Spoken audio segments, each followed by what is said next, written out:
Hello दोस्तों, एक बार फिर से स्वागत है आपका इम्प्रेसिव लर्निंग के इस प्लेटफॉर्म पर।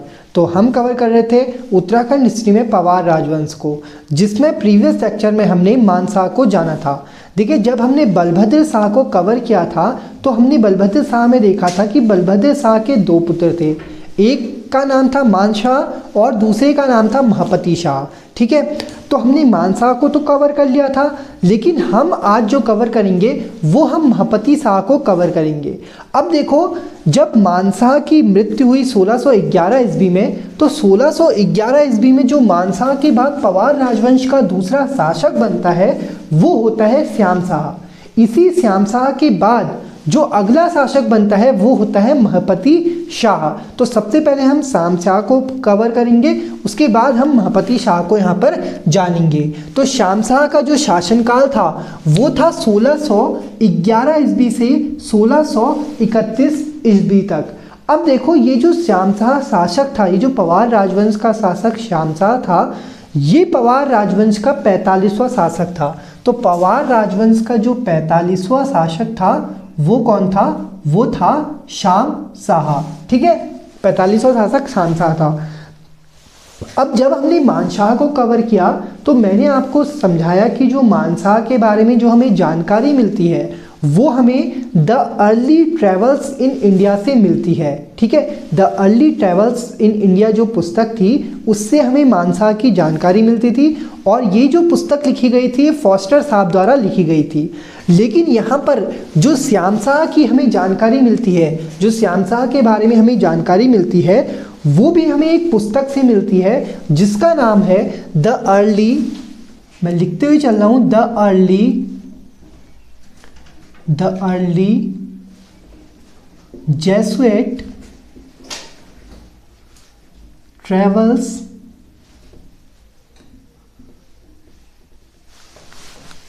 इन सेंट्रल एशिया,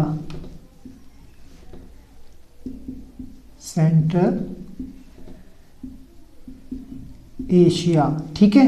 तो जो श्याम शाह की जानकारी का स्रोत है वो है the early Jesuit travels in central Asia पुस्तक।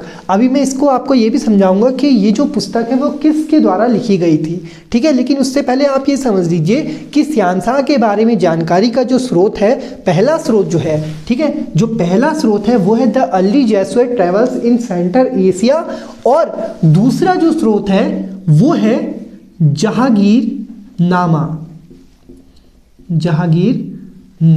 ठीक है, जो दूसरा स्रोत है वो है जहांगीरनामा पुस्तक, और ये जो पुस्तक थी वो किस पर आधारित थी? वो जहांगीर पर आधारित थी, जो कि एक मुगल शासक रहा था।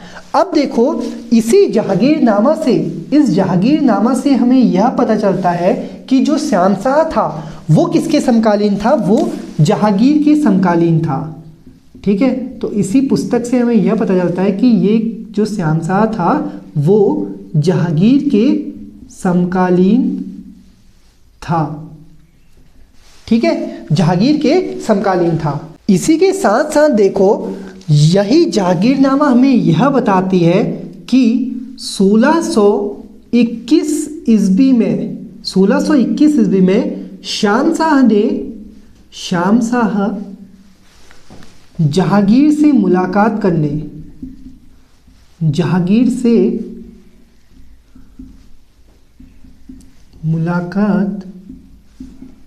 करने आगरा में गया था। ठीक है, तो यही पुस्तक जहांगीरनामा से हमें यह भी पता चलता है कि जो श्याम शाह इसके समकालीन रहा था वो 1621 ईस्वी में इसके दरबार में आगरा में गया था इससे भेंट करने। किससे? जहांगीर से। ठीक है, और जहांगीर ने उपहार स्वरूप इसे एक घोड़ा और एक हाथी से भेंट करे। जहांगीर ने क्या करा? जहांगीर ने एक घोड़ा और एक हाथी इसे उपहार में दिए थे। ठीक है, किसको?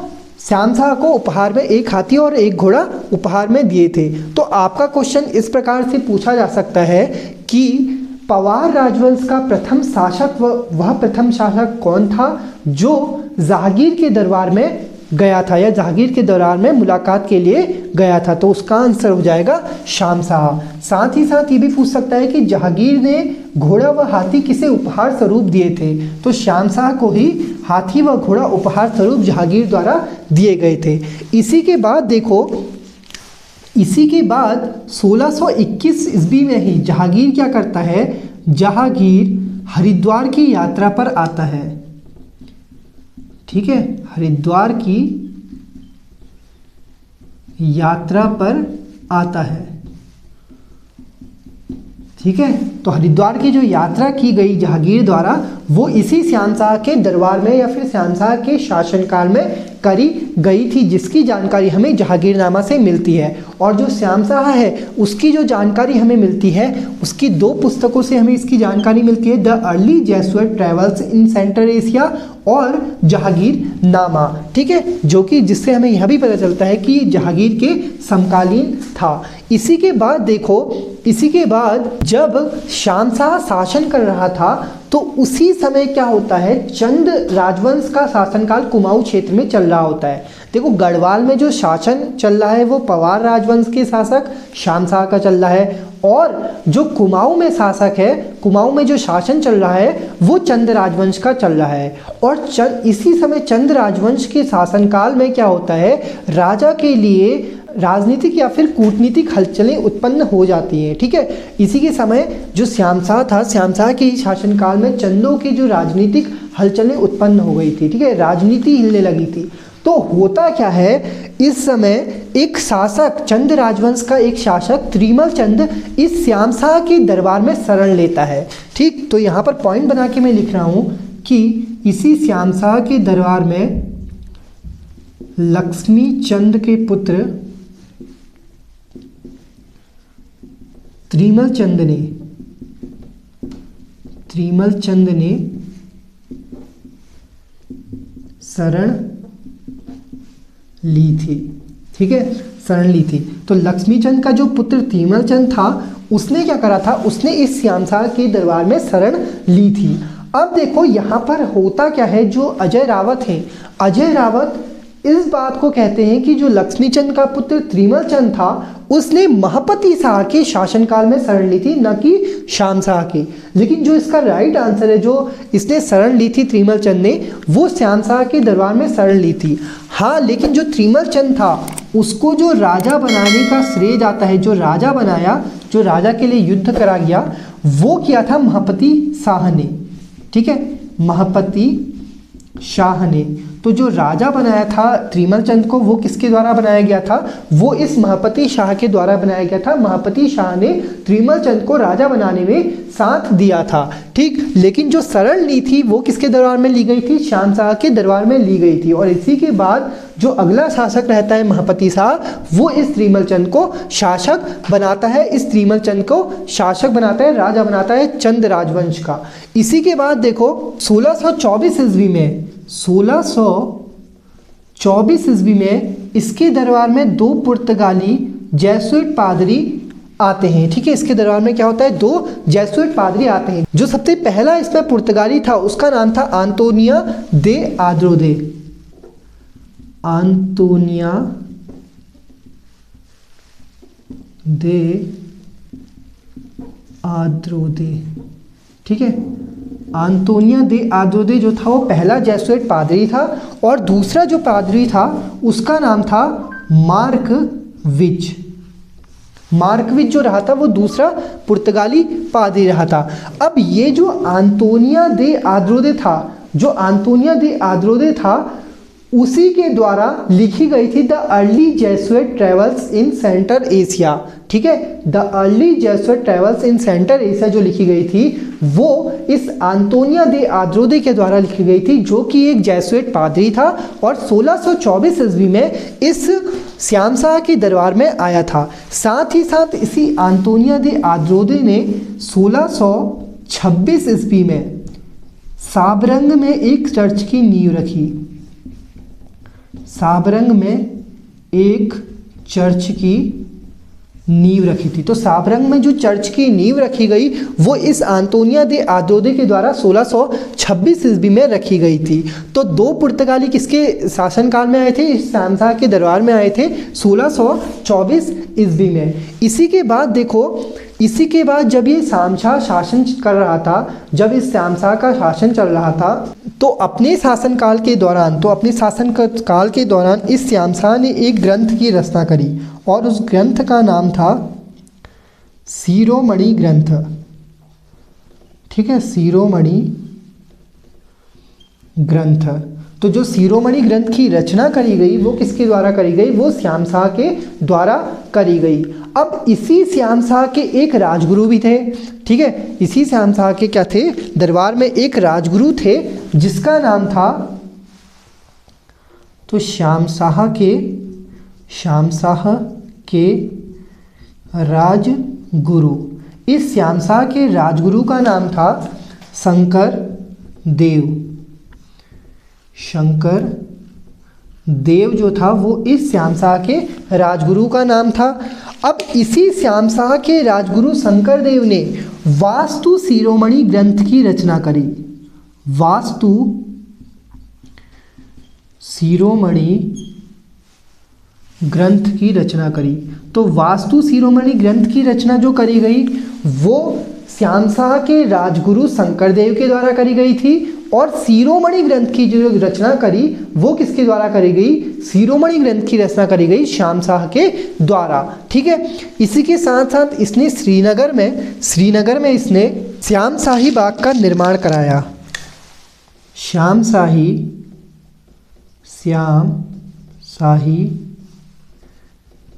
बाग का निर्माण। तो श्यामशाही बाग का जो निर्माण कराया गया वो इसी श्यामशाह के द्वारा कराया गया था। ठीक है, सन 1631 ईस्वी में क्या होता है? ये जो श्यामशाह था इसकी नदी में डूबने के कारण मृत्यु हो जाती है।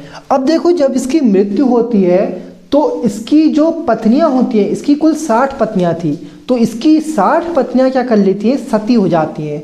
ठीक है, तो सती होने का जो प्रथम प्रमाण प्राप्त होता है पवार राजवंश के समय काल में, वो इसी श्यामशाह के शासनकाल में हमें देखने को मिलता है। क्योंकि 1631 में जब इसकी मृत्यु हुई तो इसकी मृत्यु के बाद इसकी जो 60 रानियां थी वो सती हो गई थी। ठीक है, अब इसी श्यामशाह के बाद जो अगला शासक आता है वो होता है महीपति शाह, जो कि बलभद्र शाह का दूसरा पुत्र होता है। तो चलिए अब हम समझते हैं महीपति शाह। तो श्यामशाह के बाद जो अगला शासक बनता है पवार राजवंश का वो होता है महीपति शाह। महीपति शाह जो था वो बलभद्र शाह का पुत्र रहा था, और ये जब शासक बना, जब ये पवार राजवंश का शासक बना तो इसकी उम्र थी 48 वर्ष, यानी कि 48 वर्ष की उम्र में ये पवार राजवंश का शासक बनता है। तो पवार राजवंश का सबसे अधिक उम्र में शासक जो बना था वो यही महीपति शाह बना था, जिसने 1631 से 1634 ईस्वी तक शासन करा।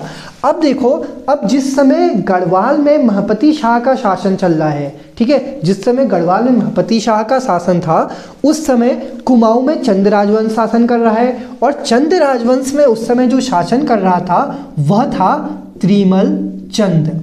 ठीक है, और अभी मैंने आपको समझाया था कि जो त्रिमल चंद था उसको जो शरण दी थी वो पवार शासक श्यामशाह था। ठीक है, जब त्रिमल चंद, जब चंद राजवंश के जो शासनकाल था उसमें हलचलें होने लगी राजा के लिए, तो त्रिमल चंद क्या करता है? त्रिमल चंद श्यामशाह के दरबार में शरण लेता है, और श्यामशाह के दरबार में शरण लेने के बाद इसे महीपति शाह ने क्या करा? महीपति शाह ने राजा बनाया, चंद राजवंश का शासक बनाया। ठीक, तो त्रिमल चंद उस समय चंद राजवंश का शासक था जो महीपति शाह के समकालीन था। और अगर मुगलों की बात करूं तो मुगलों में जो शाहजहां था, मुगलों में उस समय शाहजहां जो था वो मुगल साम्राज्य का शासक हुआ करता था। ठीक, तो महीपति शाह के शासनकाल में महीपति शाह जो रहा था वो त्रिमल चंद के समकालीन और शाहजहां के समकालीन था।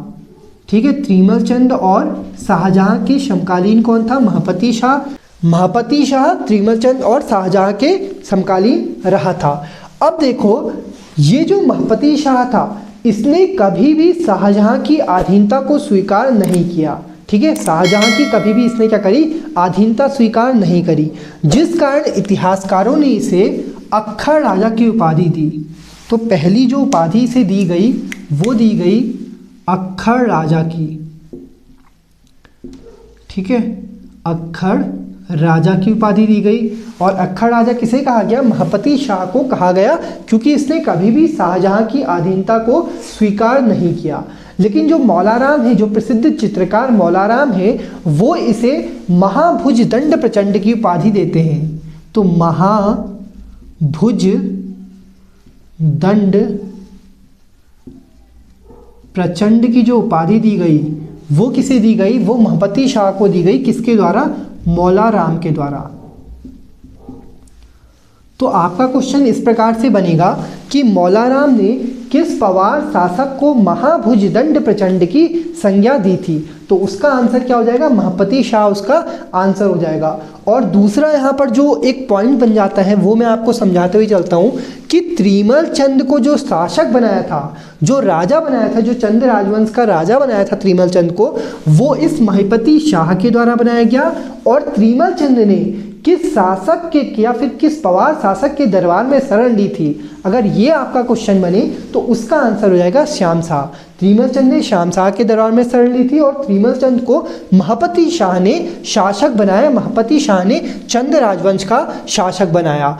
अब महपति शाह जब शासक बनता है, जब राजा बनता है, तो सर्वप्रथम ये 1631 ईस्वी में तिब्बत क्षेत्र पर आक्रमण करता है। ठीक है, तो सबसे पहले जो इसका आक्रमण हुआ वो 1631 ईस्वी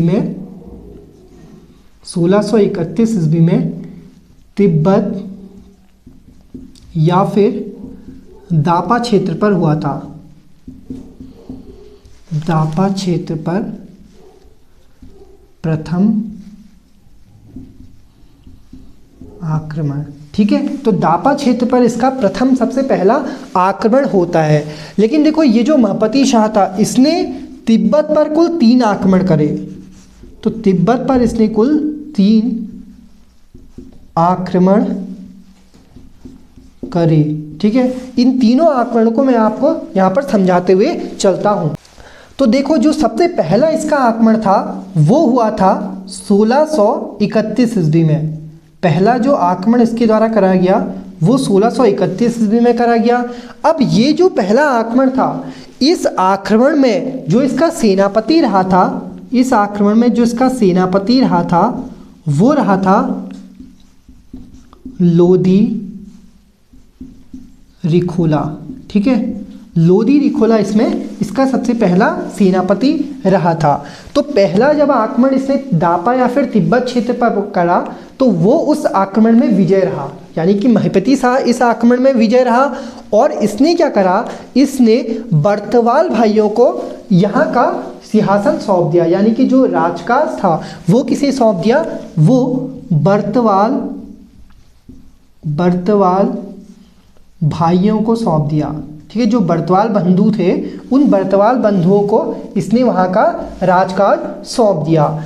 अब इसी के बाद क्या होता है, कुछ समय बाद क्या होता है, कुछ समय पश्चात ही जो बर्तवाल भाई होते हैं, बर्तवाल भाई के साथ बर्तवाल भाई के से जो सिंहासन होता है वो छिन जाता है। यानी कि जो पवार राजवंश का सिंहासन है, जो दापा क्षेत्र पर जो आक्रमण करके विजय किया हुआ क्षेत्र है, वो सब क्षेत्र क्या हो जाता है, छिन जाता है। और उसी के बाद महपति शाह क्या करता है, महपति शाह इसी दापा क्षेत्र पर दूसरा आक्रमण करता है। ठीक है, अब क्या होता है, दूसरा आक्रमण होता है। और इस दूसरे आक्रमण में इन बर्तवाल भाइयों ने वीरता से युद्ध करा, वीरता से आक्रमण करा, वीरता से युद्ध करा, जिस कारण इनकी यहाँ पर मृत्यु हो जाती है।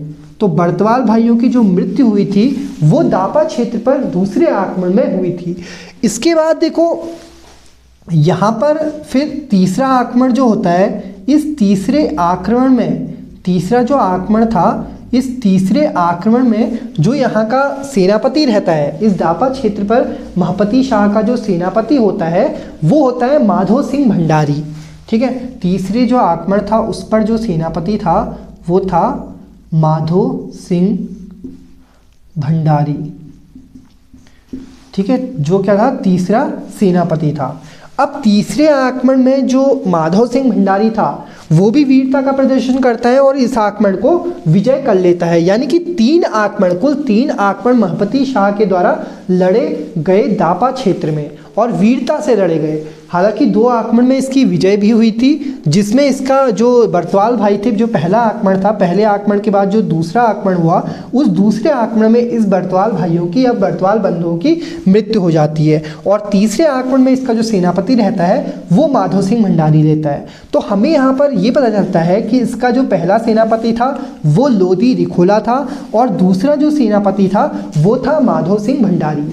इसी के साथ साथ इसका एक और सेनापति रहता है बनवारी दास। ठीक है, जो तीसरा सेनापति मैं बता रहा हूं वो है बनवारी दास। ठीक है, बनवारी दास इसका तीसरा सेनापति रहता है, जो कि साथ साथ सेनापति के साथ साथ इसका क्या होता है, राजनीतिज्ञ भी होता है। राजनीतिज्ञ भी रहता है। ठीक है, तो जो बनवारी दास था वो क्या था, वो इसका राजनीतिज्ञ रहा था। अब देखो यहाँ पर जो रिखोला था, लोदी रिखोला था, लोदी रिखोला में रिखोला क्या थी, उपाधि थी। रिखोला जो थी वो एक उपाधि थी, जो कि जिसका अर्थ था रखवाला, जिसका अर्थ क्या था, रखवाला था। तो लोदी रिखोला की जो रिखोला की उपाधि दी गई वो महपति शाह के द्वारा दी गई, जिसका अर्थ था रखवाला।